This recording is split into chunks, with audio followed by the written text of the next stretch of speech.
কত সুন্দর গঙ্গা মেট্রো গঙ্গা নদীর নিচ দিয়ে পার হচ্ছি, আর খুব দ্রুত চলছে ট্রেনটা, আর খুব তাড়াতাড়ি পৌঁছে গেছি। খুব অল্প সময়ের মধ্যে দমদম পৌঁছে গেছি। ওখান থেকে সেটা আমি আপনাদের দেখাচ্ছি। দেখুন, গঙ্গা নদী এই নীল রঙের রং জ্বলছে, তার মানে গঙ্গার নিচ দিয়ে পার হচ্ছি।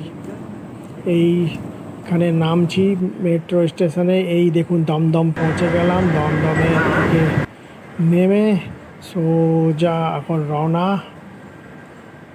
আরেক গন্তব্যস্থলে। এখানে দেখুন, এটা দমদমে পৌঁছবার আগে মুহূর্তটা। খুব সুন্দর দৃশ্য, বাইরের দৃশ্যটা ভালো আছে। দেখুন, গাড়ি ঝকঝক করছে, দেখা যাচ্ছে গাড়ি। ট্রেনের ভিতর থেকে বসেই সব দেখা যাবে। মেট্রো ট্রেনের মধ্যে এই দেখুন গাড়ি, সমস্ত গাড়ি, ঘর বাড়ি, দেখতে দৃশ্যটা খুব ভালো লাগছে। এইখানে দমদম লোকাল ট্রেন ধরার জন্য করেছিলাম। দেখাচ্ছি দৃশ্য, এইখানে সুন্দর দৃশ্য। সোদপুরও গেছিলাম, কিন্তু সোদপুরে গিয়ে ট্রেনে নামিনি, আর চলে গেলাম নিজের গন্তব্যস্থলে।